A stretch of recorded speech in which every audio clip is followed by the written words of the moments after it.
Achou? Oi, gente. Quando vocês estão entrando aí, traz o meu fone aqui de ouvido, minha assistente. Aqui. Bota aqui pra mim. Ai.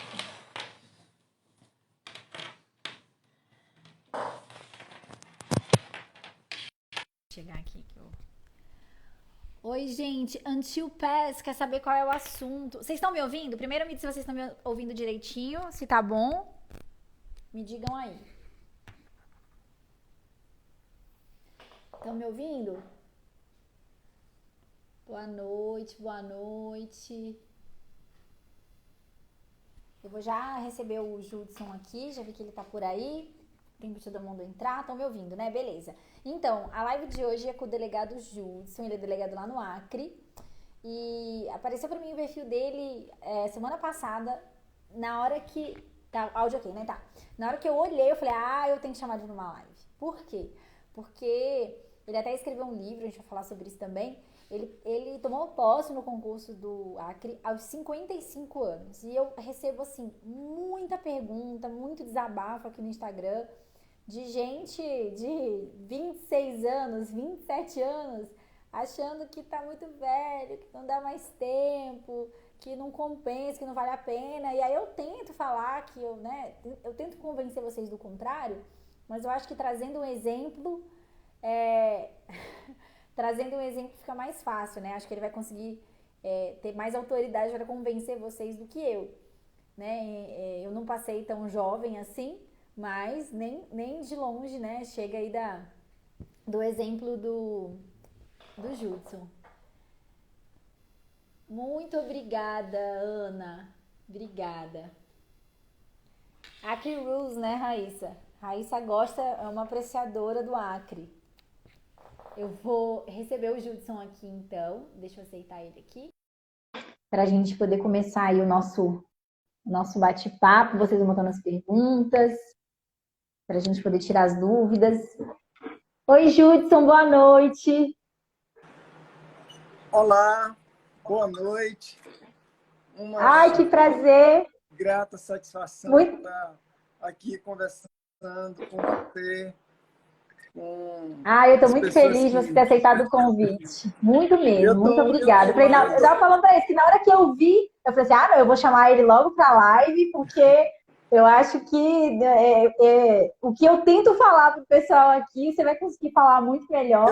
Eu tô muito mais feliz, né, de ter tido esse contato com você e alguns outros também, né? Isso tem sido de grande importância na divulgação do nosso livro, né? Sim. E também mostrar um pouco para as pessoas de que é possível se fazer as coisas. É bem possível, é bastante possível. Eu Isso... acho que é importante, por isso que eu quis muito te chamar aqui, porque eu acho que hoje em dia a internet, você tem acesso a muita coisa e às vezes a gente tem acesso aos exemplos errados, né? Assim, exemplos errados que eu digo, de pessoas com a vida muito perfeita, com situações assim que você pensa, nossa, eu não tenho como me encaixar nesse padrão. E aí, quando a gente vê um exemplo assim de superação e que foge da curva, né? Você fala, poxa, eu acho que esse tipo de conteúdo a gente tem que mostrar, porque tem gente, às vezes, na mesma situação, achando que não vai conseguir, né? Então, acho que é muito legal. E então, vamos lá, né? Eu quero que você comece a contar para o pessoal aí, para mim, para o pessoal, um pouquinho da tua história, de como foi essa trajetória aí, essa chegada agora, né, na polícia, como delegado. Conta aí pra gente. Antes de voltar a estudar, depois dos 45 anos, eu fui bancário, né? Trabalhei na Caixa Econômica há muito tempo. Trabalhei 15 anos na Caixa Econômica. De fato, foi um emprego muito cedo. Eu passei no concurso da Caixa Econômica com 23 anos, tomei posse aos 24 e fiquei durante 15 anos na Caixa Econômica. Não era a minha intenção, a minha ideia ficar na Caixa Econômica por muito tempo. Era um emprego que eu imaginava que era uma etapa Para apenas passar uma muito chuva. rápida, né? E terminou que demorou 15 anos. Esses 15 anos eu fiquei sem estudar. Me acomodei na Caixa, fiquei mesmo achando que ia passar o resto da minha vida sendo bancário. Só que chegou um momento que esse serviço da Caixa, esse trabalho, esse meu emprego, se tornou insuportável, né? De fato, eu já não aguentava mais ir para a Caixa trabalhar. E eu tive a felicidade de fazer um concurso para técnico fazendário no Piauí e terminei sendo aprovado e pedi para sair da Caixa Econômica para ser técnico fazendário. E fiquei nesse emprego. O som tá bom, o meu som tá bom, tá dando para ouvir O direitinho? meu, pra mim, tá ótimo. Tá. Pessoal, tá todo mundo ouvindo? Pra mim, tá ótimo. Acho que tá bom. Quem tiver com problema de som, aumenta o volume do celular, porque eu acho que tá... Não é o seu áudio, não. Tá Ok. ok. E eu fiquei nesse emprego da Secretaria de Fazenda pelo menos mais uns 5 anos. Então foram 20 anos. 20 anos sem um cuidado para estudar, etc., fazer um curso superior que de fato pudesse me oferecer uma possibilidade de uma profissão e aí por diante. Na Secretaria de Fazenda, eu resolvo voltar para a faculdade. E aí eu já estava com 45 anos. Mas tinha outras situações também que estavam juntas, não só a minha, digamos assim, a minha vontade de fazer alguma coisa diferente e entender, eu tive esse entendimento que o melhor caminho para mim era voltar a estudar. Eu poderia ter pensado em me tornar uma pessoa de ter uma atividade empresarial, uma coisa mais ou menos assim, né? Primeiro que não tinha condições financeiras para isso, né? Para ir para uma empresa de quê? Pra Eu era investir. funcionário público. E eu acreditei que, nesse momento, o caminho era voltar a estudar. Avaliei que era um momento de uma decisão difícil, que não ia ser fácil passar 5 anos numa faculdade estudando para fazer concurso público e pensar em voltar a esse mundo competitivo do concurso depois de 50 anos. Mas eu fiz isso. Estou aqui contando a E história. como é que foi quando você decidiu voltar para a faculdade? Como é que foi assim a reação das pessoas ao seu redor, né? De amigos, de família, colegas de trabalho? Como é que foi aí esse impacto com esse pessoal? Eu falo muito para as pessoas que eu tenho contato, dizendo, olha, você vai encontrar na caminhada muito mais pessoas para lhe desestimular do que ajudar. Comigo não foi diferente. E eu costumo também dizer, quando você for fazer alguma coisa, não comente muito, fique só para você, faça só você, não diga muito para as pessoas, porque você não sabe quem está torcendo a favor e quem está torcendo contra. Eu tive, no meu início de faculdade, assim, não tive problemas porque eu levava tudo na tranquilidade, mas na Sim, brincadeira, um homem de 45 anos está numa turma com adolescentes, com jovens de 20 anos, 20 e poucos anos, 18 anos, entre 18, digamos, e 23 anos, mais ou menos, 24, talvez sim. por aí. Não é normal, esse tiozão aí não tá legal. Vira logo o tio da turma, né? Você logo vira o tio da turma. Isso. E E às como vezes eu as estava pessoas muito olham bem... assim, até subestimando, né? Acho que deve ser, ele tá fazendo faculdade, mas nessa idade, né? Como é que vai estudar para concurso depois? Meio que assim, né? Não, deve ser o lazer dele. Ele está vindo aqui é porque é o lazer, é fazer um curso superior, porque ele não tem o que fazer e aí inventou de fazer esse curso superior. Não era o meu caso. O meu caso era uma coisa muito séria. Muito séria. Eu estava levando muito sério. E mesmo tendo tido séria dificuldade de estudar o primeiro, o segundo ano, eu fui estudar direito sem ter ideia do que era uma Constituição, do que era um Código Penal. Uma Constituição até já tinha manuseado, olhado, etc. e tal, mas um Código Penal, meu Deus, foi um vexame, foi um suplício estudar direito penal. Processo penal do mesmo jeito, civil, essas coisas desse direito mais específico, assim, eu tive muita dificuldade. Muita mesmo, não foi pouca não.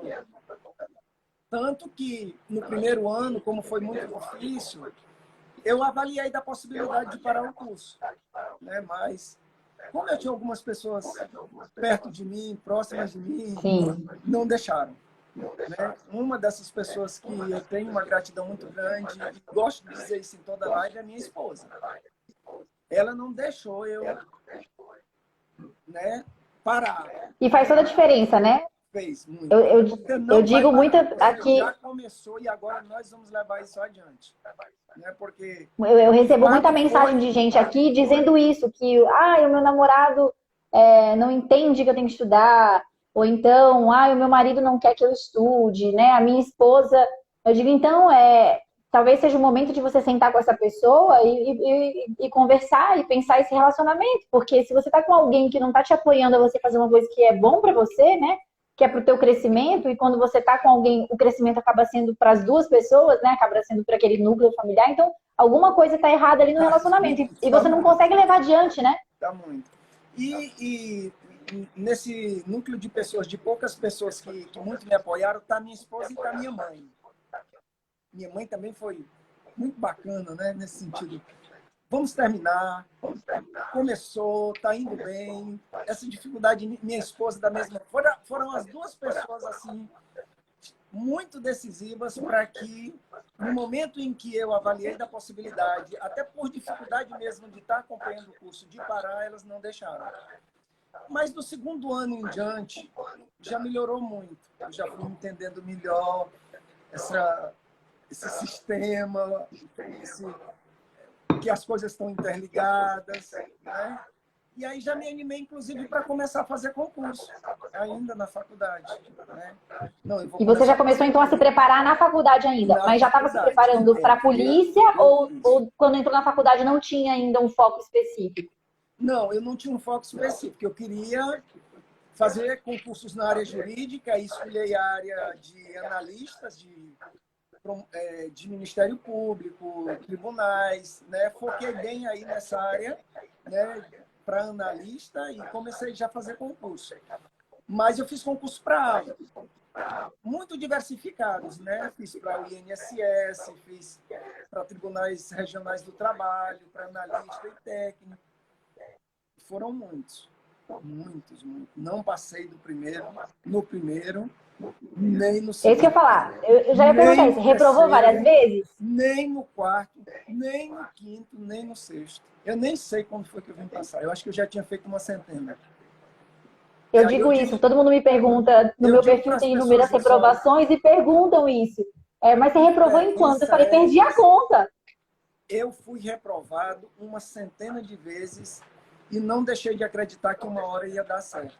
E isso fez a grande diferença, porque chegou uma hora que deu mesmo. Primeiro concurso que eu fiz, uma prova de 60 questões da FCC, Tribunal Regional Federal, eu acertei 18. Isso foi um desastre. Não, isso não vai dar mais para mim. Esse curso eu vou terminar, porque eu, de repente, posso até ir advogar, mas concurso não vai dar. E aí, fiquei muito nessa onda de que não ia dar mais, mas depois a cabeça melhorou e ajustou, e vou continuar fazendo. E aí, continuei. E aí também comecei a entender que era uma questão de tempo, né? Isso foi muito bom, porque apesar de eu não conseguir passar nos primeiros concursos, eu comecei a ter um entendimento dessa forma. Não, Júlio, vá se preparando que uma hora vai dar certo.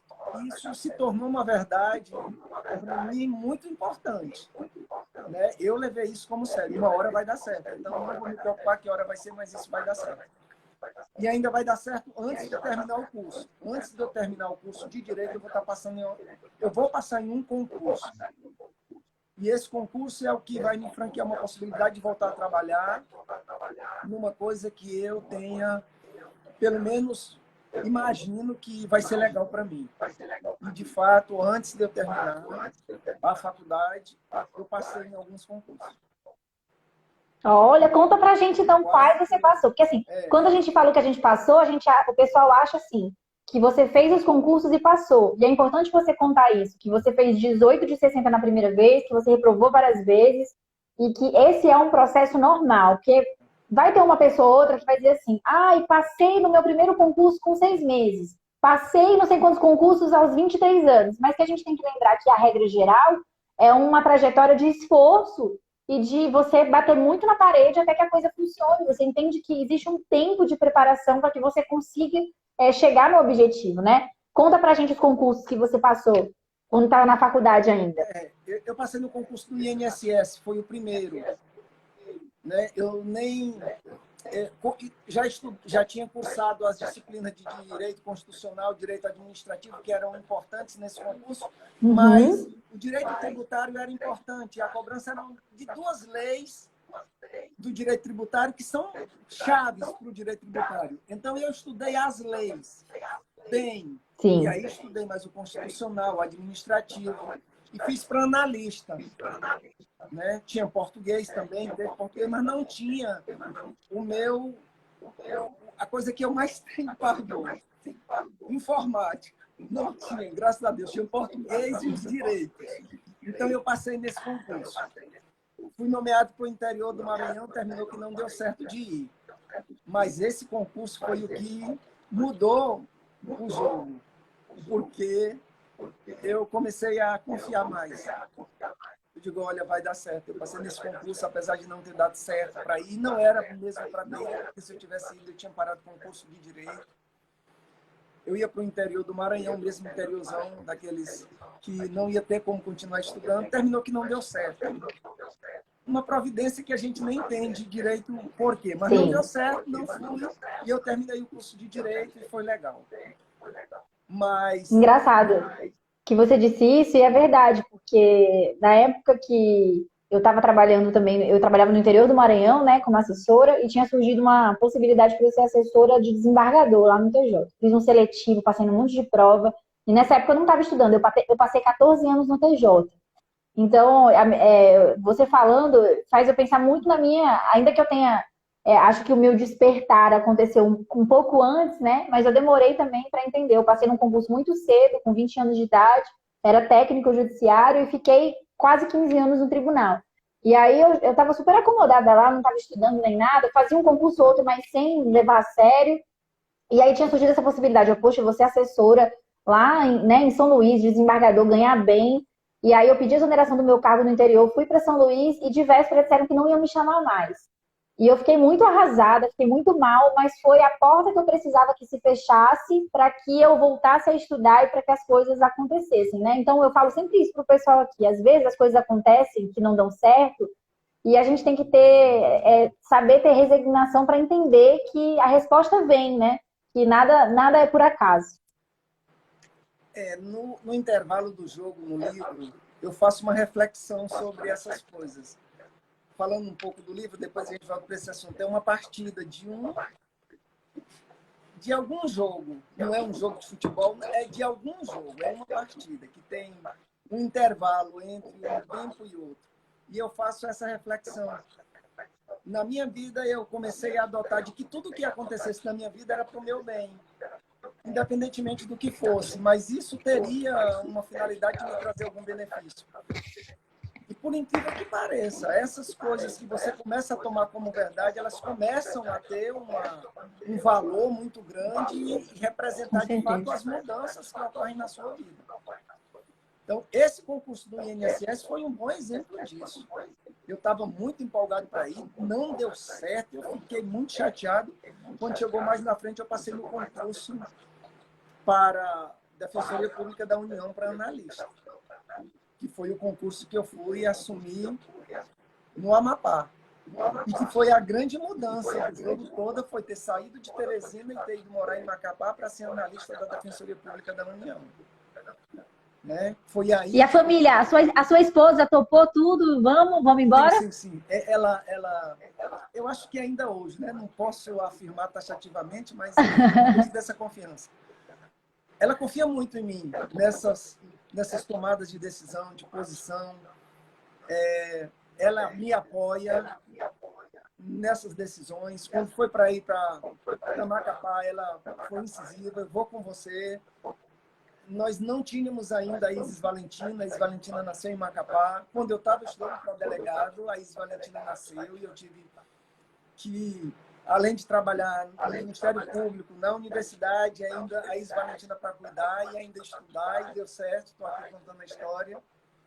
Então, essa história de que não tem tempo, isso não existe. Essa história de que tem família, Não existe. isso não existe. Nada disso. As pessoas criam as ideias porque não querem fazer e pronto. Ah, eu não posso estudar porque... Exato. E, meu amigo, que história é essa? Isso. Minha família estuda. Eu não posso estudar porque eu trabalho o dia todo. Aí, rapaz, eu trabalhava o dia todo, tinha família, ainda estudava e passei meus concursos para delegado. E fora outros. E assim, aquela coisa, né? Muita gente fala assim, mas é como se fosse assim, vai adiantar eu passar depois de tal idade? Eu digo, você tem a opção de, se você está infeliz onde você está, você tem a opção de ser feliz, né? De fazer uma coisa que te satisfaz daqui para frente. Você não tem que voltar. Mas você prefere, então, que não seja nada? Eu sempre falo isso. Se alguém te oferecer, quando você tiver 70 anos, eu vou te dar aqui 10 milhões, você vai dizer, agora não adianta mais? Você vai dizer, não, eu quero, deixa eu ter, não teve antes, mas agora me dá que eu vou fazer agora. E aí é isso que eu ia te perguntar. Fez diferença? Você ficou menos feliz quando passou no concurso porque já tinha 50 e tantos anos? Pelo contrário, eu acho que eu fiquei até muito mais feliz, né? Porque fiz uma opção de fazer um concurso para delegado, porque era isso mesmo que eu queria. E é muito gratificante você se propor fazer alguma coisa e você chegar lá. Eu quero fazer isso. E você... E fazer, né? Se esforçar e chegar lá. Isso é muito gratificante. Não só nessa questão... E quando é que você percebeu que você queria ser delegado? Sim. Acho que em tudo. Quando é que você percebeu que você queria ser delegado? Assim, você falou, não, acho que é essa carreira que... por quê, né? E quando, assim, é isso que eu quero fazer. Eu estava sendo analista no Ministério Público do Estado do Amapá. Eu saí da Defensoria Pública da União para a Universidade Federal, para professor efetivo da Universidade Federal, e também passei no concurso para analista do Ministério Público. Fui nomeado quase que concomitante, professor da Universidade Federal do Amapá e analista do Ministério Público. E a minha carga horária era de 20 horas na Universidade Federal. Então, tinha compatibilidade de horários e estava cobertado pela previsão constitucional, um cargo técnico e um de professor. Então, eu acumulava. Sim. E foi nesse momento que eu entendi, né? Me veio uma ideia, né? Eu avaliei da possibilidade de uma carreira jurídica, delegado, juiz, promotor. E qual que eu faria? O que eu escolheria? Eu fiz um concurso para promotor antes, até porque eu estava no Ministério Público e não tem como você não ser influenciado. Sim. Uma das pessoas que, por demais, contribuiu nessa minha caminhada, nesses estudos, foi um colega do Ministério Público. O promotor que eu trabalhava com ele. Foi uma pessoa muito decente comigo, muito bacana. E foi uma pessoa que eu tomei como modelo também para essa caminhada. Não só ele, outras pessoas também, mas ele foi uma dessas pessoas nesse momento decisivo. Eu gosto de dizer isso porque tenho um carinho muito grande por essa pessoa. E eu resolvi fazer concurso. Nesse momento, eu estava sendo analista do MP, estava sendo professor efetivo da Universidade Federal. Eu podia ter pensado em dizer, não, aqui tá bom. Mas eu... Com certeza. Eu levei sério esse desafio de ter uma carreira jurídica. Aí eu fui fazer o concurso para promotor, passei na primeira fase e perdi na segunda, o do Amazonas. Mas não fiquei nem muito chateado, né? Tristão, não, né? Fiquei tranquilo, porque eu estava muito convencido de que eu queria ser delegado. Até me questionei um pouco. Eu vim fazer essa segunda etapa, mas se eu não passar, não vou ficar muito chateado, não vou ficar triste, não, porque eu estou tão convicto de que eu quero ser delegado e eu vou me dedicar para ser delegado mesmo e só vou fazer concurso para delegado. E aí, no primeiro concurso que eu fiz para delegado, eu passei na primeira fase e perdi na segunda. E aí eu fiquei também muito feliz, porque eu digo, olha, vai dar certo, é isso aqui. Eu já fui para uma prova... Tô chegando perto, né? CESP, UNB, delegado de Pernambuco. eu fui muito bem na prova objetiva, fiz um score muito legal, mas perdi na subjetiva. E aí eu digo, o caminho é esse mesmo. E aí continuei, e aí logo depois eu já passei, né, pro ar. E aí perdi mais alguns, aí depois o último que eu fiz foi do Piauí, também passei. O concurso do Piauí foi o último também que eu passei. Não fiz mais concurso depois que passei para delegado no Piauí. Qual foi o do Piauí? Qual foi o do ano? Foi esse último agora, 2018, não foi? 2018. É, o mesmo que eu. É. O mesmo que eu. 2018. E eu já estava com 52 anos no Piauí. No Acre eu estava com 51, no Piauí eu estava com 52. Né? Mas foi tranquilo. E eu quero dizer uma coisa para vocês. Eu não lembro que eu tenho 56 anos. Eu não lembro. Entendeu? Eu não me importo com isso, de jeito nenhum. Essa é a melhor coisa, né? Porque as pessoas estão tão focadas, as pessoas estão condicionando o que elas vão fazer da vida e a forma que elas, né, se portam e o que elas podem ou não podem fazer, baseado em quantos anos você tem, como se isso fosse algum fator que não quer dizer absolutamente nada, né? Não quer absolutamente nada. E acho que a gente via antigamente aí pessoas de... Eu me lembro que eu achava que quando eu era criança, eu dizia assim, eu olhava alguém de 50 e tantos anos, eu dizia, nossa, quando eu tiver 50 e tantos anos, eu vou ser uma velha já, né? Porque eu olhava para uma pessoa que tem 35, que é a minha idade hoje, eu já achava que era assim. E às vezes eu fico me perguntando, será que eu sou adulta mesmo? Porque eu achei que eu ia ser mais adulta, porque eu não me sinto essa adulta toda com 35 anos. E eu acho que é isso, a gente vai mantendo a cabeça jovem e a idade é o de menos, né? Sim. Eu tenho muitas coisas ainda para construir, eu tenho muitos sonhos para realizar, muitos mesmo. Todo dia eu penso num bocado de coisa que eu tenho que fazer. Isso me anima todos os dias, né? Isso. Eu até, aqui em casa eu posso brincar, mas vou brincar aqui um pouco também. Eu digo assim, eu vou viver 150 anos, então com 50 eu estou no terço da idade, né? Então, isso, tá? Para fazer, né? Tem muita coisa. O meu cunhado que diz isso. Quantos anos diz que o Fernandinho diz que ele quer chegar?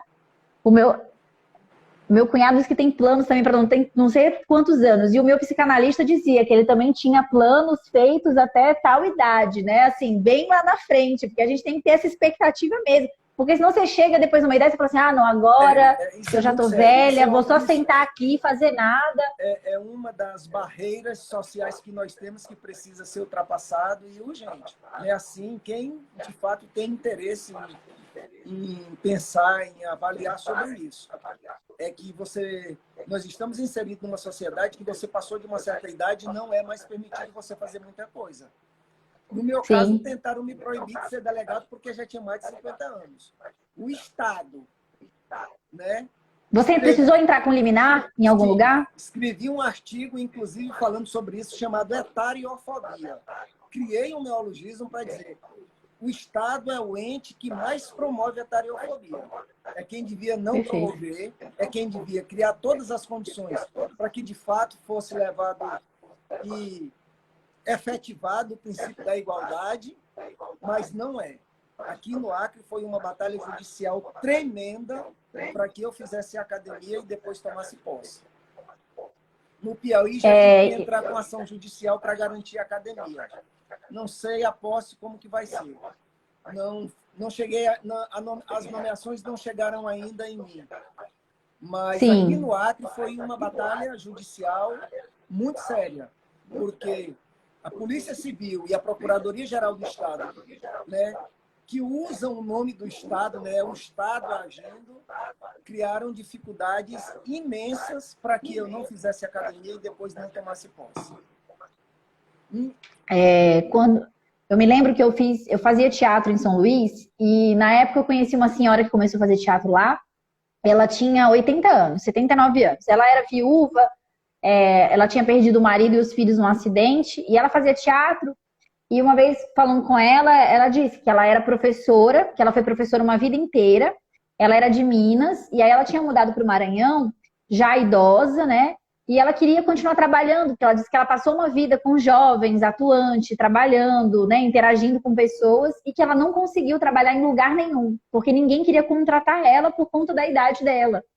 E ela dizia, não, mas eu venho de graça, não tem problema. Eu venho pra, né, ela se oferecia, nem que fosse de graça para ela ter contato. E ela disse que não, que ninguém queria ela de jeito nenhum, porque ela era velha. Então ninguém queria um velho na escola, né? Como se ela não tivesse mais condições. E ela foi pro teatro, ela disse que a família dela dizia que ela estava louca, que ela estava gaga de ir pro teatro com essa idade, porque ela dizia que ela queria estar ativa e com pessoas, com outras pessoas, né? E vivendo. E ela era maravilhosa lá, ela acabou falecendo depois de uma. Ela teve um câncer, mas ela estava em atividade. E é isso, a gente sente essa barreira, porque parece que a sociedade olha para a pessoa que tem mais idade e pensa: ah, não, essa pessoa ela já está cansada, né? Ela não vai ter o mesmo pique, ela não vai aguentar. E isso é uma bobagem, porque o que mais a gente vê é jovem preguiçoso aí, que não quer fazer coisa nenhuma. Então isso é da pessoa, né? Isso não vai ser da idade. E eu já vi que muita gente perguntou como é que você fez no TAF, como é que foi no para essa preparação para o TAF. O pessoal fica focado nisso, porque é o pessoal que tem medo do TAF e pensa como que ele nos 50 Mas é anos sério passou, mesmo. né? Nesse último concurso lá do Piauí, o primeiro colocado nesse concurso que você fez também, o primeiro colocado não fez o Cooper. E ficou reprovado. Foi, Não foi no passou. dia, foi no meu dia, foi no meu dia da prova, foi no meu dia da prova. Não passou. Uma menina na minha bateria não passou na abdominal. Ela era, acho que, o 7º lugar. É muito triste, é muito triste. E eu me preparei antecipadamente. Quando eu resolvi que a carreira seria de delegado e eu teria que encarar um teste físico, porque eu não estava esperando que São Paulo ia tirar o teste físico, né? São Paulo, o último concurso, não teve teste físico. Eu digo, eu vou ter que fazer, né? Teste físico. E tenho que passar. Eu vou passar na prova objetiva, subjetiva, vou ficar no teste físico. Então, já comecei. Estudando direito constitucional, administrativo, processo penal, penal, leis extravagante e treinando. Antecipadamente. Não fui deixar para treinar depois que saiu o resultado do concurso. Para eu ir treinar. Aqui no Acre, por exemplo, tinha barra, que não é nada fácil você fazer no mínimo 4. No mínimo Nossa 4 Senhora. aqui. E aí eu digo, não, vou começar a treinar logo, porque eu vou passar, né? Eu penso assim, eu vou passar, e aí eu tenho que estar preparado para fazer o teste físico, para correr um pouco, fazer barra, fazer abdominal, fazer apoio, né? No Piauí ainda teve uma avaliação de flexibilidade, fora esses exercícios, mas eu treinei antecipadamente, né? Você treinou sozinho ou você treinou com algum profissional? Eu treinei sozinho, muito. Depois eu comecei a cronometrar tempo, por exemplo, 6 minutos. Eu tinha que correr os 2.400 em 12 minutos. Então, em 6 eu tinha que correr a metade, 1.200. Então, em 6 eu corri muito mais de 1.200. Eu digo, não, tá tranquilo, vai dar para fazer. As barras, eu estava fazendo mais de 4, eu também fiquei tranquilo. Os abdominais também, eram 30 abdominais em 1 minuto, eu também estava fazendo. Mas não tem nada de difícil. É a gente que imagina que o monstro é grande demais. Ele não é. Você tem que acreditar que é possível, que não é, que você vai conseguir, que você pode fazer. E vai se dedicar. Eu acho que você tem, exatamente, você tem que ver o monstro do tamanho que ele é. Você não pode achar que ele é impossível, que é uma barreira intransponível, mas você também não pode subestimar o desafio e achar que você está bem demais e que você não precisa se desafiar, né? Eu digo que na preparação a humildade é essencial. Você tem que saber que você tem que... Eu tenho dito para as pessoas, ó, eu estudei sozinho para fazer os 2 concursos de delegado em casa. Mas eu não tenho como não reconhecer a importância de você ir para um cursinho, sobretudo aquele que tem mais dificuldade de estudar sozinho. Eu é porque gosto de estudar sozinho, sempre gostei. De sentar numa mesa, e escrever, e ler, e anotar, e fazer os resumos. Entendeu? É da minha natureza isso, estudar sozinho. Né? Eu estudei e passei nos 2 concursos de delegado estudando sozinho em casa. Depois que a Isvalentina nasceu. A mãe ia dar aula à noite, eu ficava sozinho em casa com a Isvalentina, ela com 6 meses, de 6 meses em diante, um olho na Isvalentina, outro no livro. Né, estudando. É possível, né? E deu certo, é possível, deu certo. Estou aqui contando a história. Então pare com essa ideia, porque os motivos que alguém tem para dizer que não pode fazer são os motivos que eu tive para fazer, por exemplo, e que muita gente. Então, os motivos são os mesmos. E você usa como você quiser. Se você quiser usar um motivo que tem família e não pode estudar e não dá certo para estudar porque você tem família, é uma escolha sua. Se você quiser escolher o mesmo motivo, dizer eu vou estudar porque eu quero dar uma boa vida para minha família, porque minha família merece, porque eu quero me dedicar, porque eu quero dar uma vida boa para os meus filhos, é a família também que está lhe estimulando a estudar. Então é o mesmo motivo e você usa como você quiser. Sim. Né? Você tem que utilizar isso como um combustível, né? Não como uma barreira para você não conseguir concluir, né? Você tomou posse tem quanto tempo, Judson? Oi? Tomou posse tem quanto tempo? Eu tomei posse em julho do ano passado, dia 1º de julho. Né? Eu recebi uma ligação no dia 30 de junho, dizendo que eu não ia tomar posse. Uma ligaçãozinha assim só, sem papel escrito, nada. Olhe, amanhã você não vai tomar posse. Eu digo, não, eu não estou ouvindo isso, isso é brincadeira. Eu fui convocado para vir entregar os exames médicos, etc., me nomeado, em publicação no Diário Oficial, agora para dizer que eu não vou tomar posse é uma ligação. Olha como o Estado age. Uma ligação. Por causa da idade. Você não vai tomar posse. Não, eu não estou... Isso é sério. Não, eu preciso ir na secretaria para você me dizer isso pessoalmente. Fui na secretaria e o cara me disse. Recebi ordens para lhe ligar que você não vai tomar posse amanhã. Eu digo, Meu Deus. Isso não está certo. Liguei para minha advogada. Não é minha advogada, é um anjo da guarda. Marina é o nome dela. Não vou dizer o sobrenome, mas o nome é Marina. Ela disse, não, Júlio, isso não pode estar acontecendo. Está assim, doutora. Pois volte lá e peça um papel. Não tem papel. Já dissemos que na próxima semana a gente lhe dá um papel dizendo que você não tomou posse. Ela entrou com uma ação ordinária com um pedido de tutela antecipada, o juiz deferiu no mesmo dia. No dia seguinte eu tomei posse. Isso é bom também a gente conversar para dizer para as pessoas, olha, você tem que ser decidido. Correr atrás. Você tem que acreditar que vai dar certo. Você não pode, em nenhum obstáculo, em nenhuma dificuldade, você ter um comportamento negativo, ter um comportamento reativo. Não vai dar certo. Não. Nesse dia que aconteceu isso, eu entendi que havia uma certa má fé no sentido de que eu não tomasse posse e depois dificultasse essa situação toda. E eu confiei que ia dar certo. E eu confiei que ia dar certo. Quando 10 horas me ligaram nessa ligação, eu falei imediatamente com a advogada, ela entrou com ação, né? Uma ação ordinária com pedido de antecipação da tutela. 6 horas da tarde, a tutela estava deferida. No dia seguinte, ela foi lá na polícia e entregou a ordem, a decisão judicial, e eu tomei posse. Como é que foi a emoção aí nessa posse? Como é que foi esse dia? Foi muito boa. Os meus colegas que estavam, muita felicidade, muita alegria, foi muito bom. Muito legal. Né? Em que pese algumas pessoas lá que pudessem estar chateadas porque eu estava tomando posse. Mas essas não têm nenhum significado. Não tem relevância. Não tem relevância. Te deixa passar, isso aí. Estavam felizes que foi legal, né? Foi por isso.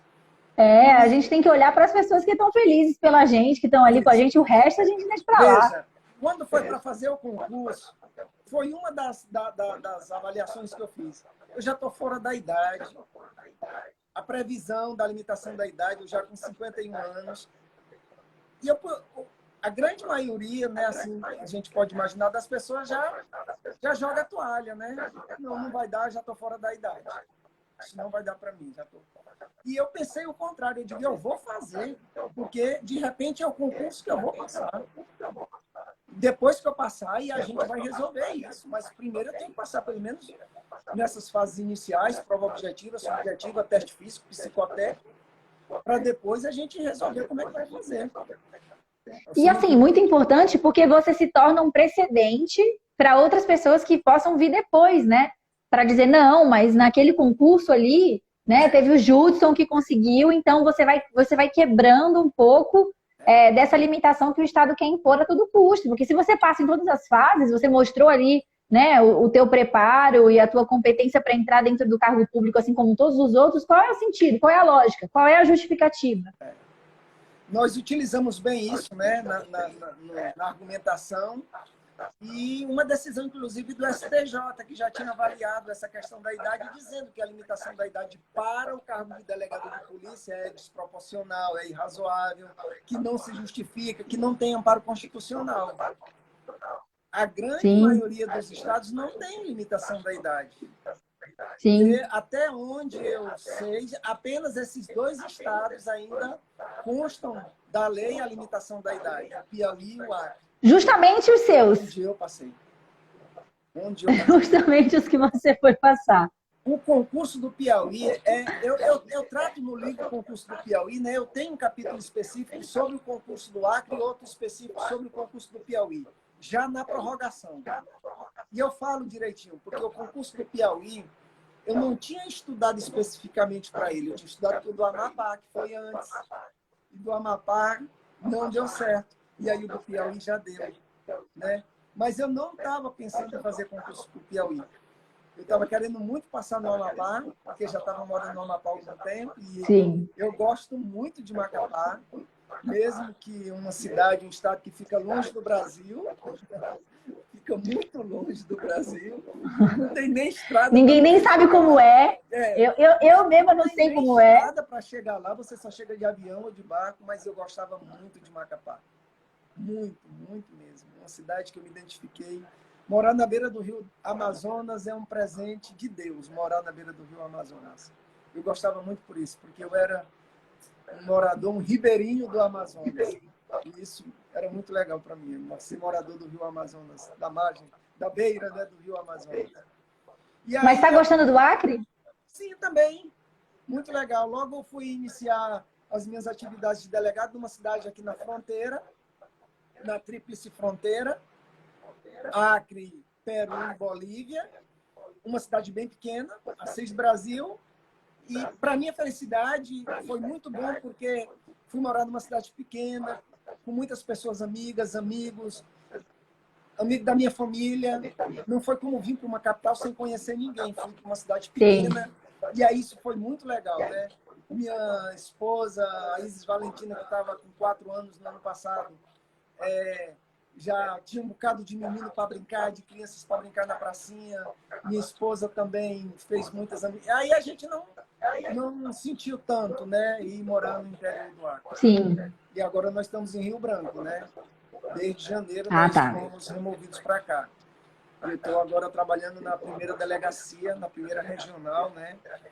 De Rio Branco. Uma delegacia que fica aqui num bairro chamado Sobral. Né? Desde janeiro. E como é que tem sido? Como é que tem sido aí o dia a dia e a atuação? Tem sido o que você esperava? Está realizado? Sim, eu gosto muito, muito mesmo. Eu tenho um cuidado de parte de mim mesmo, de atender bem as pessoas, de cuidar bem das pessoas que vão à delegacia, que vão conversar comigo, que chegam lá e muitas chegam para falar com o delegado Judson. Eu quero falar com o delegado, espere um pouco, aguarde um pouco que eu vou lhe atender. E converso. E ouço, e discuto. Não me importa o tempo que eu gasto. Eu acho que uma pessoa não pode ir a uma delegacia, um cidadão, para resolver uma situação, voltar sem ser atendido, sem que tenha uma resposta. Hoje mesmo eu já ia saindo de lá, depois do horário, tinha 2 senhoras querendo entrar para fazer um boletim de ocorrência. Olha, não é mais possível, amanhã você vem fazer, porque agora o expediente está encerrado, não tem mais ninguém aqui, por conta do horário que foi reduzido, mas eu paro e converso, porque eu acho que é muito importante a gente fazer isso com as pessoas que vão a uma delegacia. É a primeira e a gente percebe que... Exatamente, a gente percebe que eu trabalho aqui numa delegacia bem no extremo da Zona Leste aqui da capital de São Paulo, então é uma área periférica, bem afastada da cidade, é uma área de muita criminalidade lá, é bem carregado, assim, mas você percebe que muita gente vai, às vezes, para tratar de problemas que não são criminais, e que é exatamente isso, o único lugar que parece que está aberto 24 horas por dia e que você tem acesso a falar com a pessoa, porque se a pessoa chega no fórum, muitas vezes ela não vai conseguir falar com o juiz. Se ela chega no Ministério Público, ela não vai conseguir falar com o promotor. Então a pessoa chega na delegacia de polícia e muitas vezes ela quer falar com o delegado, ela quer falar com a delegada. E você tá ali, né? Eu fico ali na frente, vou e falo, e você vai acabando, você recebe todo mundo, e você consegue dar uma resposta porque você representa ali o Estado para aquela pessoa. Então ela se sente minimamente amparada. Às vezes o problema dela não dá nem para resolver na delegacia. Mas eu digo, eu vou fazer um boletim de ocorrência. Você faz o boletim de ocorrência não criminal, você orienta, dou o endereço do juizado, digo, olha, você vai procurar o juizado, eu explico que não é uma situação criminal. Mas você dá uma resposta, ela sai de lá dizendo assim, tudo bem, eu entendi. Eles não vão conseguir resolver o meu problema, mas eles me explicaram por quê e eles me deram uma solução, né? O fato de você dar atenção à pessoa, isso já é um grande diferencial. A pessoa já se sente bem quando você dá atenção a ela. Isso é a grande diferença, é a atenção que você dá às pessoas. Quando uma pessoa tem um problema na sua casa, ou é vítima de um crime, ou de uma outra situação qualquer que não seja nem crime, ela vai a uma delegacia, é porque ela não pode ir lá na porta do juiz, ela não pode ir na porta do promotor. A porta que está aberta é a da delegacia para ela entrar. Ela não vai no Ministério Público resolver a situação, ela não vai lá no juizado resolver a situação, é na delegacia. Nós temos que ter essa sensibilidade, que é lá que ela a pessoa tem que ser bem atendida. Né? E bem mesmo, nós temos esse ofício de tratar as pessoas com cordialidade e explicar, olha, se não for, isso aqui não é um crime, nós estamos aqui para resolver as questões criminais, isso aqui foi uma questão do aluguel, que o inquilino lá não está lhe pagando, então você aqui não tem como fazer um boletim de ocorrência de um crime, porque isso é uma relação civil, explica direitinho, ela se sente bem, ela vai atrás de resolver a situação, mas você cumpriu o seu papel enquanto gente, ser humano. Não quero nem dizer delegado, mas como ser humano. Sim, com certeza, com certeza. Às vezes a pessoa só quer isso, ela quer ser ouvida, ela quer ouvir uma resposta. Eu sempre comparo muito com uma emergência de hospital. Acho que todo mundo tem uma situação em que foi para o hospital numa situação de emergência e foi mal atendido por um médico, né? Porque para o médico que vê zilhões de coisas, milhões de problemas, lida com vários pacientes e tem muitas doenças graves para curar, às vezes aquele paciente que chega ali na emergência porque está com uma dor de barriga, mas que está com dor e que está sofrendo porque foi lá, está com uma virose, o médico não tem paciência, né? Então ele, nossa, o que essa pessoa está fazendo aqui? Não tem paciência. Mas a gente tem que parar para pensar no problema do ponto de vista da pessoa e não da gente. Então, para aquela pessoa ali, aquele problema é muito grave. Eu já fui várias vezes para o médico na madrugada porque eu estava passando muito mal. Para o médico podia não ser nada, mas para mim era uma questão que eu precisava resolver. Então eu quero que o médico olhe na minha cara e me fale, né? Que ele não fique assim, me dê um papel e me mande tomar um soro. E eu sempre penso nisso, eu tento lembrar disso todo dia quando eu vou atender alguém. Para aquela pessoa, é essa coisa, é o aluguel que não foi pago. Mas para ela, para mim pode ser uma bobagem, porque eu tenho... Né, tem homicídio, tem uma pessoa que levou facada, né, tem um roubo, não sei o quê, mas para aquela pessoa aquilo ali é muito grave, é muito sério. Isso. Você falando em médico, hoje eu concluí um relatório aqui indiciando 4 médicos e 4 enfermeiros por conta da morte de um bebê em um hospital. Eu vi. O hospital até tem meu nome. E aí eu digo, não tem o que fazer. Eu acho que teve crime, aborto, cometido por terceiro, dolo indireto, posição dos profissionais de garante, crime cometido por omissão, né? E aí encaminhei para o judiciário hoje, indiciando os médicos e os enfermeiros que, no meu ponto de vista, deveriam ter dado um atendimento adequado para a paciente. Não houve esse atendimento adequado e a paciente terminou abortando. Ela foi medicada com misoprostol, né, com o Citotec, para acelerar o parto, e depois da introdução do Citotec, um quadro adverso do que estava até o momento ocorreu e ela terminou abortando a criança. Né? Mas é só porque você falou de médico. E essa Não, e vai ser pessoa, bom, vou botar esse caso pro pessoal ler, porque essa semana eu tava falando de crimes omissivos, impróprios, garante, o pessoal tem muita dúvida. Tá aí, caso prático para analisar. e aí eu posso até lhe passar o relatório para você dar uma olhada e você Passa. colocar para cima o Perfeito. nome das pessoas envolvidas e você até Perfeito. apresenta, tá bom? Eu passo para você hoje ainda. E essa pessoa, a Perfeito. gente falando disso, essa senhora humilde, simples, da periferia, um lugar que ela encontrou para dizer, doutor, é assim que eles dizem, né? Doutor, me ajude. Eu não tenho onde ir. É aqui, eu vim fazer um boletim de ocorrência porque eu fui mal atendida. E aí ela já conta a história dela. Eu digo, vamos ver o que é possível fazer.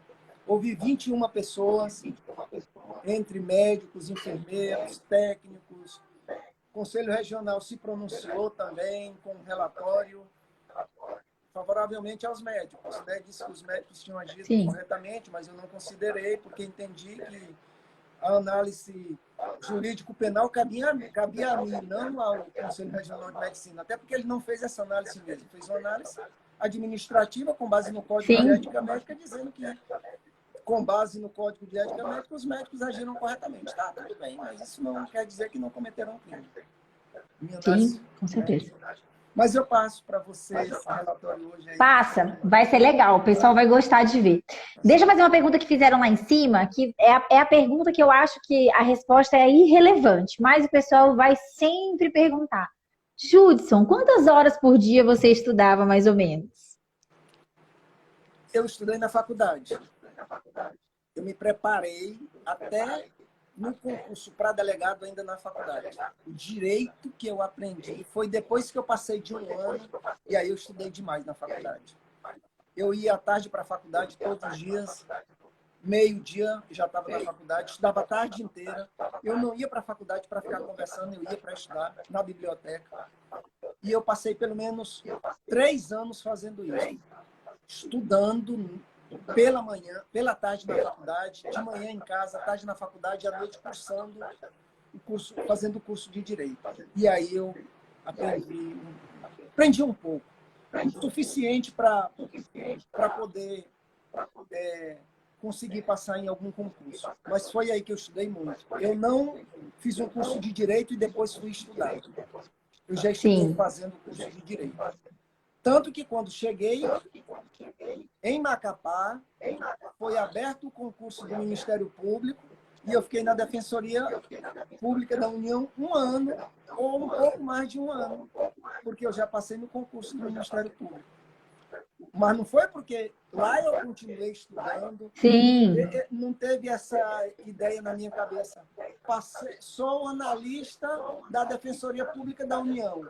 Vou dar um tempo agora e depois eu vou voltar a estudar para fazer um outro. Não, eu continuei estudando. E aí passei no concurso do Ministério Público e da Universidade Federal, né? E aí, quando entrei no Ministério Público, encontrei uns concurseiros lá, analista também, técnico, e uns promotores, muito gente boa, muito gente boa, um promotor em particular, e aí a gente manteve o estudo e nós terminamos passando os 2 concursos para delegado bem rápido. O que demorou foi A preparação. para nomeação, pós, Sim. foi isso, né? O concurso aqui do Acre estava já com 4 anos, que a gente vinha Nossa. lutando com esse concurso, 4 anos, né? Mas eu sempre estudei muito, muito. Não passei nos concursos tive sorte, claro. Eu tenho sorte, eu tenho muita sorte. Eu sou um homem de sorte, da família. Isso aí é pensamento positivo. Eu sempre digo, quando a gente pensa, eu falo quando para mim a chave que mudou na minha vida para passar no concurso foi primeiramente a da minha cabeça, de acreditar que eu ia conseguir, de você pensar positivo, porque isso atrai para sua vida. Isso não tem, eu não tenho dúvidas de que isso faz toda a diferença na nossa vida.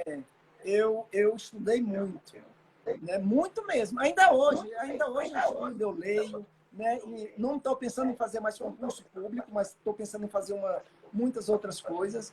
Nem sei se não resolvo de repente fazer, sei lá, mas não estou pensando. Mas, para não ficar sem estudar, eu estou fazendo uma especialização em segurança pública. Me inscrevi, tem as aulas, eu vou assistir, tem as coisas para escrever, tem o TCC, né, que eu tenho que produzir. Tenho escrito nessa perspectiva da droga, quero escrever mais sobre drogas, né? Escrevi um artigo agora sobre a droga na fronteira do Acre, esse artigo deve estar sendo publicado agora por uma revista, né? A questão da fragilidade da fronteira e o tráfico de cocaína na fronteira.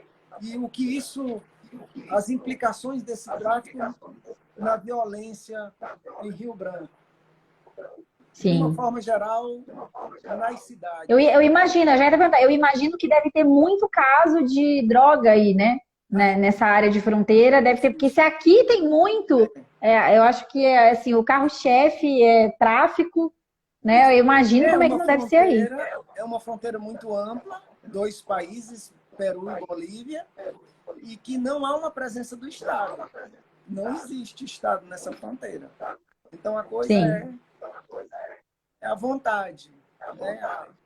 A droga que vem da Bolívia, do Peru, entra toda por essa fronteira e tem muita vigilância. Pra você ter uma ideia, nós fizemos uma apreensão de 100 quilos de pasta base de cocaína em Assis Brasil. Nossa. Se alguém tiver curiosidade, se colocar, já encontra matérias publicadas nos portais. Assis Brasil, droga, delegado Judson, e aí já vai direto. 100 quilos de pasta base, vinda do Peru. Nossa. Essa pasta desdobrada vai para uns 500, 600 quilos de cocaína, né? Porque eles entram, o tráfico é da pasta, porque diminui o volume. Sim. É a matéria-prima para desdobrar, né? A cocaína. E aqui eles desdobram para fazer a droga efetivamente, né? Fazer o crack, fazer a cocaína, fazer tudo. Nessa noite nós tivemos informação de que era possível que essas pessoas estivessem vindo e nós fomos fazer uma vigilância num ramal, numa estrada de chão. E o carro veio, nós paramos, não ia levando nem faca, com 100 quilos de pasta base. Você vê a tranquilidade. Isso que eu ia falar, a confiança, né? Isso, de que ia entrar tranquilamente. Cadê as armas? Não tem arma. Tem arma. Minha Nossa Senhora. Não tem. Quebramos o fundo da picape, estava lá os 100 quilos de pasta base, e eles não iam levando nenhuma arma. Meu Deus. Ou seja, a coisa é aquela coisa, a gente se pergunta de quem é o interesse, né, de que a coisa continue assim, porque certamente tem o interesse de alguém, né, para deixar. Então, com certeza tem interesse. Deixa eu te perguntar falando nisso. O que você tem gostado mais na atividade, né? Isso é uma dúvida também do pessoal. Mais o trabalho interno ou gosta mais dessa parte mais operacional? Eu gosto dos dois. Eu gosto dos dois. Eu gosto de ir para uma operação. Agora mesmo, sabe, eu estava numa operação numa cidade aqui com um delegado amigo meu. Mas eu gosto também da coisa lá na delegacia, de atender as pessoas, de conversar, de fazer o relatório. Eu acho que essa é a grande vantagem do nosso trabalho, né? É você ter... A gente tem esses dois lados. Né? Uma coisa que não é muito maçante, só aquilo. Né? E um dia é uma operação para você ver a questão do tráfico, mas outro dia aqui é de abigeato, por exemplo, é o problema do roubo de gado que está tendo nas fazendas, e aí a gente vai ter que ter uma operação para resolver isso. É uma outra operação de outra coisa, né? Em que pensa em operação, mas a dinâmica é completamente diferente, isso é muito legal. É muito bom. Judson, vou pedir para você falar um pouquinho, para a gente encerrar um pouquinho do seu livro, para contar para o pessoal do seu livro, o que você trata no seu livro, fazer a divulgação aí, para a gente, que vai dar o tempo e a live vai acabar. Então, fala aí do seu livro para o pessoal, porque eu acho que o pessoal tem que conhecer. O livro conta a história de um homem que acreditou que era capaz, que podia. Eu também posso. E aí tem uma preleção que ele conta um pouco das suas origens. Nasceu lá no interior do Maranhão, filho de uma família muito humilde, depois foi morar lá no interior do Piauí. Depois foi estudar em Teresina, por uma necessidade premente, porque na cidade que ele vivia lá no Piauí não tinha escola. E ele tinha um pai que queria botar ele para estudar. Então, na preleção, eu conto essa história desse garoto, desse menino. E aí tem um primeiro tempo que eu perdi de goleada. Foi a Caixa Econômica, foi Secretaria, tudo, essa coisa toda. Perdi feio. Mas teve um intervalo de jogo que eu fiz algumas reflexões. E nessa reflexão, uma das principais coisas que eu cheguei, analisei é que eu sou o técnico do time. Os jogadores estão todos na mente, sou eu que escalo. E eu posso escalar quem eu quiser. E aí eu comecei a escalar jogadores diferentes e a coisa começou a dar certo. E aí eu fui para o segundo tempo e empatei o jogo. E fui para uma prorrogação e ganhei. Todo mundo pode, qualquer um pode. O livro diz isso. Não é um livro de autoajuda. Não digo que é bater 3 para um para o lado, 3 para o outro, não sei, nada disso. Eu conto uma história de um homem que acreditou que podia. E aí eu conto o que foi que ele fez. Ele fez isso, aqui, foi assim. Não é que você tenha que fazer a mesma coisa, mas isso pode servir de um norte para você, uma referência para você, também trilhar o seu caminho. Sim. Então, o livro é isso. São 230 páginas. O livro, hoje, recebi a notícia de que está rodado em São Paulo e ele já está rodando. E nós vamos distribuir. Ai, que legal. Né? Eu acho que nessa semana já chega. E nós vamos distribuir o livro. Quem tiver interesse, na nossa página no Insta, nós temos algumas propagandazinhas já do livro e tem lá um número do WhatsApp que você pode entrar em contato com a gente pedindo para reservar o seu livro. E a gente já, na hora que receber o livro, essas pessoas que se anteciparem são as primeiras que nós já vamos enviar o livro. Mas o livro só vai ser distribuído nessa situação. Pelo menos por enquanto. Porque não foi possível uma editora para que a gente fizesse o livro para uma editora. Sim. Até porque não é que eu não tivesse interesse. Ou sim. Eu foi que não quis. As condições de você entregar um livro para uma editora dessa é incrível, né? Não vale a pena. Eu achei que não. Eu digo, não, eu vou. Não tem pressa o livro, pode ser daqui a um ano. Esse livro é para servir para muito tempo, não tem pressa. Então a gente vai levando devagarzinho. Depois vamos colocar ele em e-book e aí por diante. Mas a gente vai levando, tá tranquilo, tá de boa e isso está bem resolvido. Nós vamos distribuir o livro. Tá? Quem tiver interesse, maravilha. Com a gente manda. Agora me diz uma coisa. Qual o Instagram? Porque eu vi que você tem uns 4. O Instagram vivia me bloqueando porque eu postava algumas coisas que ele não gostava. Mas o que eu gosto é esse, né? O delegado Judson Barros. Ah, tá pronto. Direto, Perfeito. sem underline, sem ponto, sem nada. Os outros é de sobreexcelência, porque se bloqueia um, eu tenho outro para fazer alguma coisa, né? Ah, entendi. Eu tava assim, aí eu falei assim, será que isso é um monte de fake? Ele tá tão famoso que já tem até fake no Instagram. É o Judson mesmo. Todos os 4 são o Judson. Eu mesmo, eu cuido. Ah, então pronto. Tá entendendo? Porque perfeito. Assim, bloqueia, eu tenho outro para trabalhar. Né? Mas é só isso. Perfeito. Todo Judson. Eu vou colocar, o pessoal tá pedindo para colocar nos comentários, eu vou colocar no meu stories, eu vou divulgar também, compartilhar a postagem que fala do livro no seu, para o pessoal poder ter o acesso, poder pedir. Pode deixar que eu vou compartilhar também, aí vocês chegam no do Judson para vocês olharem lá, tá? O pessoal viu? É mesmo, tem muitos. Eu fiquei assim, meu Deus, será que eu falei com a pessoa de verdade? Será que eu falei com fake? Mas deu tudo certo. Tá. Ai, Judson, eu quero te agradecer muito, de verdade. Acho que o pessoal, eu não tenho nem dúvidas pelas mensagens que eu vi aí que o pessoal gostou demais. Então, quero te agradecer imensamente por ter aceitado o convite.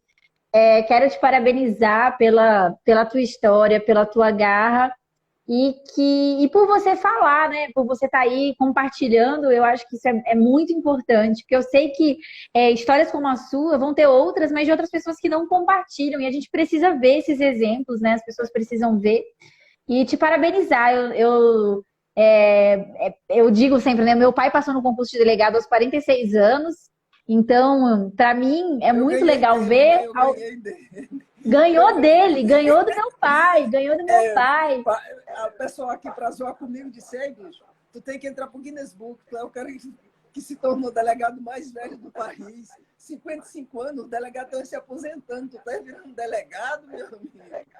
Né? 55 anos. Mas eu lembro que quando você falou, meu pai, na época que ele decidiu que ele queria estudar, e ele estava fora ele já era formado há um tempo, estava totalmente fora, trabalhava como representante comercial, estava assim, na Pindaíba, E quando ele falou que ele ia estudar para concurso, uma pessoa da família muito próxima disse assim: mas você vai estudar para concurso agora? Vê no seu condomínio que você mora se não tem vaga para porteiro.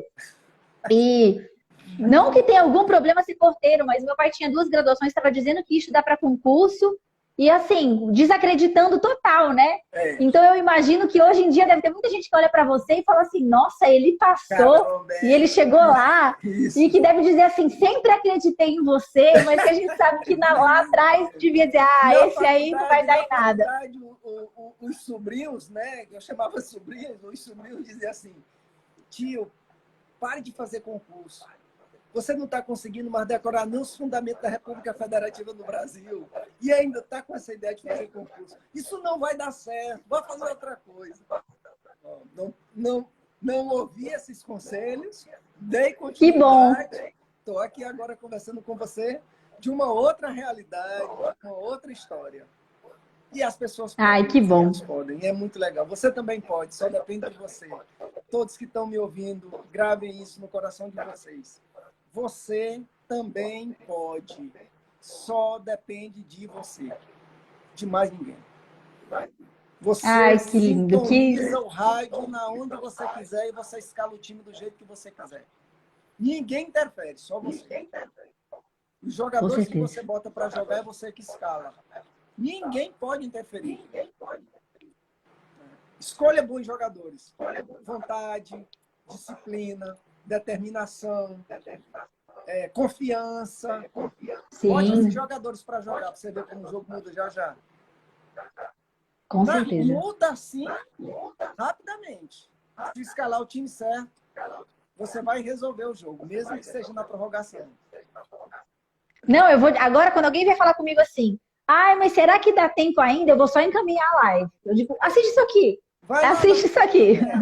Tem gente que resolve na prorrogação só porque acredita que vai resolver. Porque confia que vai resolver. Exatamente. E resolve, né? Tá aí resolvido, não tá? Isso. Muito, muito. Judson, muito obrigada, viu? Muito obrigada mesmo. Pessoal, para seguir o Judson, comprem o livro. Não tenho dúvidas de que é uma injeção de ânimo para quem assistiu. Vou deixar a live salva, vou colocar no YouTube também. Se tudo der certo, que uma vez uma live minha eu não consegui, mas essa aqui vai dar certo. Eu vou salvar, vou deixar lá e vou jogar no YouTube também para todo mundo possa ver e rever quando estiver se sentindo aí meio desanimado. Não tenho dúvidas que as